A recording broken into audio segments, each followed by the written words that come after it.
નમસ્કાર વિદ્યાર્થી મિત્રો, નોલેજ સાથી યુટ્યુબ ચેનલમાં આપ સૌનું સ્વાગત છે।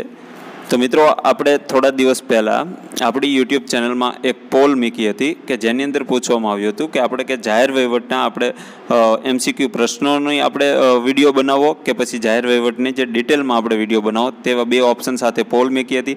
તો તેમાં ઘણા બધા મિત્રોનું એવું કહેવું છે કે આપણે જે એમસીક્યુ પ્રશ્નો છે તો એમસીક્યુ પ્રશ્નો વિશેના તમે વિડીયો બનાવો। તો આપણે મિત્રો તેને ધ્યાનમાં રાખીને આપણે એમસીક્યુ પ્રશ્નોનો આપણે વિડીયો બનાવીએ છીએ કે જેની અંદર મિત્રો આપણે 25 એમસીક્યુ પ્રશ્નો લઈશું એક વિડીયોમાં। તેનું કારણ છે કે તેમાં જો આપણે વધારે પ્રશ્નો આપણે લઈશું તો જાહેર વહીવટ સબ્જેક્ટ થોડો કંટાળાજનક છે, તો આપણને તેમાં કંટાળો આવી શકે। તેટલા માટે આપણે 25 પ્રશ્નોનો વિડીયો બનાવીશું, એટલે કે જેથી કરીને આપણને કંટાળો ન આવે।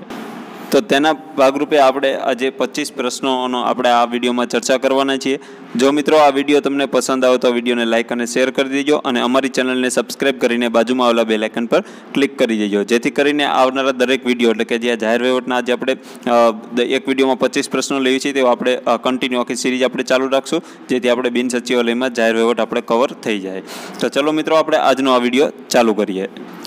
તો તેમાં મિત્રો આપણે સૌથી પહેલો પ્રશ્ન જોઈએ કે એડમિનિસ્ટ્રેશન શબ્દ જે એડ અને મિનિસ્ટર આ શબ્દના સંયોજનથી બનેલો છે, તો તે બે શબ્દો નીચે પૈકી કઈ ભાષામાંથી લેવામાં આવ્યા છે? એટલે કે જે એડ છે, જે AD અને મિનિસ્ટર શબ્દ છે, આ બંને શબ્દો કઈ ભાષામાંથી લેવામાં આવ્યા છે? તો તેમાં જવાબ આવશે લેટિન ભાષા, એટલે કે ઓપ્શન સી।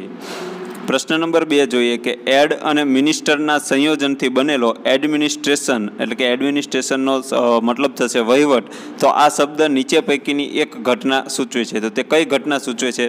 તો તેમાં જવાબ આવશે ઉપરના બંને, એટલે કે સેવા અને સંસ્થાનું સંયોજન, આ બંને શબ્દ એડમિનિસ્ટ્રેશન સૂચવે છે।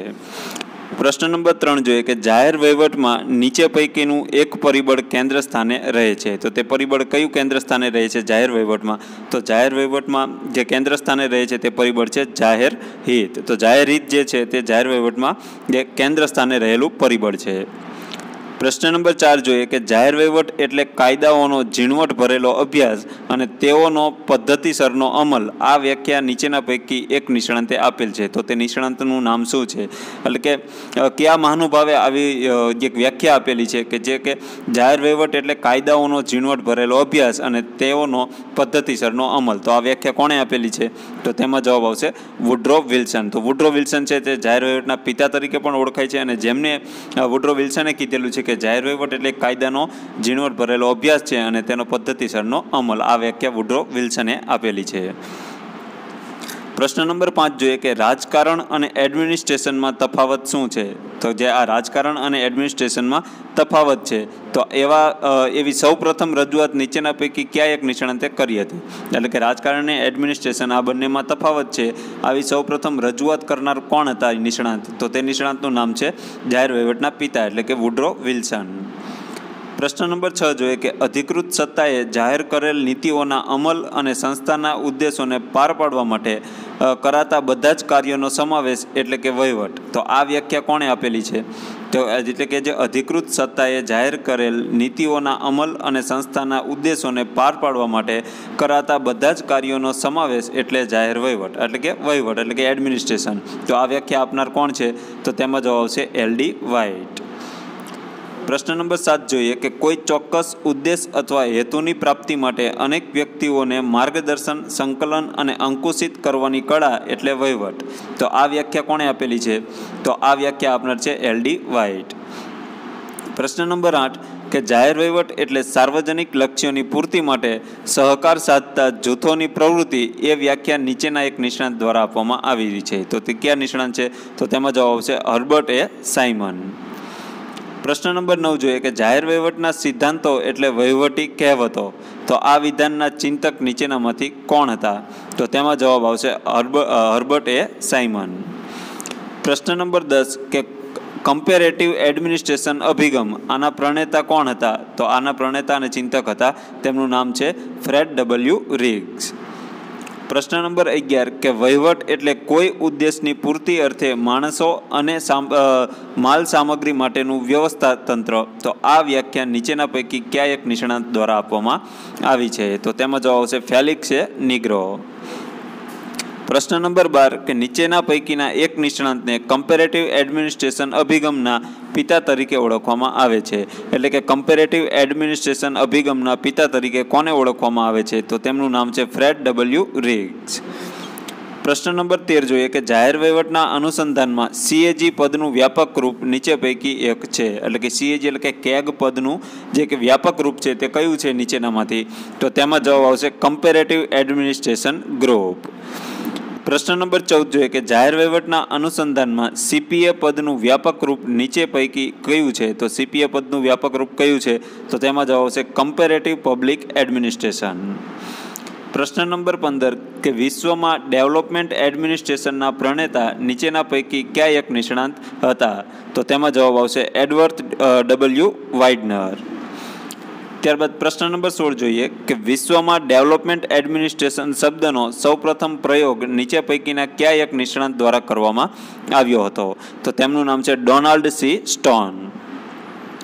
પ્રશ્ન નંબર 17 કે ભારતમાં ડેવલપમેન્ટ એડમિનિસ્ટ્રેશનનો સૌપ્રથમ શબ્દ પ્રયોગ નીચેના પૈકીના કયા એક વિચારક દ્વારા કરવામાં આવ્યો હતો? તો તેમાં જવાબ આવશે UL ગોસ્વામી.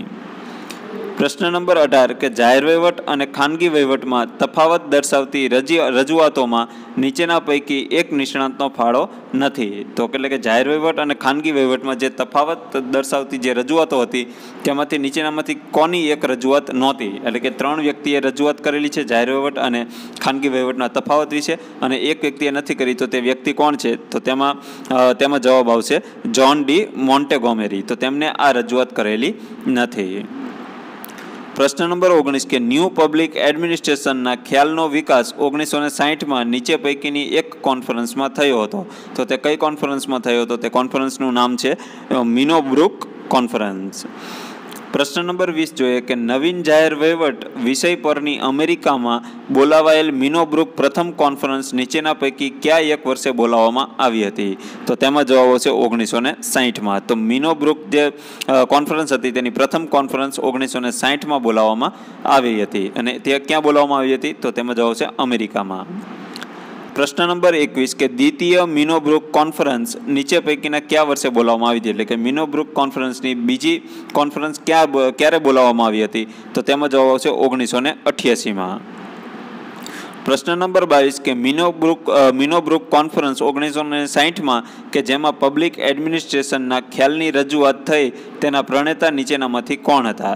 તો તેના પ્રણેતાનું નામ છે ડ્વાઇટ વાલ્ડો. તો ડ્વાઇટ વાલ્ડો જે છે તે જે મિનોબ્રુક કોન્ફરન્સ 1960માં યોજાણી હતી, જે પબ્લિક એડમિનિસ્ટ્રેશનનો જે ખ્યાલ આપ્યો હતો તેના પ્રણેતા હતા. પ્રશ્ન નંબર 23 કે 1887માં પ્રકાશિત થયેલ book the study of administration આના લેખક કોણ હતા? એટલે કે ધ સ્ટડી ઓફ એડમિનિસ્ટ્રેશનના લેખક કોણ હતા જે 1887માં આ બુક પ્રકાશિત થઈ હતી? તો ધ સ્ટડી બુક એડમિનિસ્ટ્રેશનના લેખકનું નામ છે વુડ્રો વિલ્સન, એટલે કે જાહેર વહીવટના પિતા. ત્યારબાદ પ્રશ્ન નંબર 24 જોઈએ કે 1947માં પ્રકાશિત થયેલ બુક એડમિનિસ્ટ્રેટિવ બિહેવિયર આના લેખક કોણ હતા? તો એડમિનિસ્ટ્રેટિવ બિહેવિયરના લેખકનું નામ શું છે જે 1987માં પ્રકાશિત થઈ હતી આ બુક? તો તેમના લેખકનું નામ છે હર્બર્ટ એ સાયમન. ત્યારબાદ આજના વિડીયોનો છેલ્લો પ્રશ્ન જોઈએ કે 1944માં પ્રકાશિત થયેલ ધી એલિમેન્ટ્સ ઓફ એડમિનિસ્ટ્રેશન આના લેખક કોણ હતા? તો ધ એલિમેન્ટ્સ ઓફ એડમિનિસ્ટ્રેશન બુકના લેખક કોણ હતા કે જે 1944માં પ્રકાશિત થઈ હતી? તો તેમાં જવાબ આવશે કર્નલ ઉર્વિક. તો મિત્રો આમાં કર્નલ ઉર્વિક જે કઈ બુકના લેખક છે? તો કે ધ એલિમેન્ટ ઓફ એડમિનિસ્ટ્રેશન. ત્યારબાદ એની ઉપરનો પ્રશ્ન હતો કે એડમિનિસ્ટ્રેટિવ બિહેવિયર, આ એડમિનિસ્ટ્રેટિવ બિહેવિયરના લેખક કોણ હતા? તો હર્બર્ટ એ સાયમન. ત્યારબાદ જે જોઈએ કે જેમાં ધ સ્ટડી ઓફ એડમિનિસ્ટ્રેશન, હા તો ધ સ્ટડી ઓફ એડમિનિસ્ટ્રેશનના લેખક કોણ હતા? તો કે વુડ્રો વિલ્સન. અને ત્યારબાદનો પ્રશ્ન જોઈએ કે જેમાં એડમિનિસ્ટ્રેશનના જે ખ્યાલની રજૂઆત કરી હતી મિનોબ્રુક કોન્ફરન્સમાં 1960માં, તો તે કોણે કોન્ફરન્સ કરી હતી? તો તેમાં જવાબ આવશે ડ્વાઇટ વાલ્ડો. તો મિત્રો આ આપણે જોયા 25 પ્રશ્નો આજે જાહેર વહીવટના. જો મિત્રો આવા પ્રશ્નો વધારે તમે આપણે વિડીયો બનાવતા રહીશું તો આ વિડીયો મેળવવા માટે અમારી ચેનલને સબસ્ક્રાઇબ કરીને બાજુમાં આવેલા બેલ આઇકન પર ક્લિક કરી દેશો, એટલે રેગ્યુલર તમને આ વિડીયો મળતા રહેશે. જો મિત્રો આ વિડીયો તમને પસંદ આવ્યો તો વિડીયોને લાઇક અને શેર કરી દેજો અને અમારી ચેનલને સબસ્ક્રાઇબ કરી દેજો. વિડીયો. તો ચલો મિત્રો, આ વિડીયો આપણે અહીં પૂરો કરીએ છીએ. જય હિન્દ, વંદે માતરમ.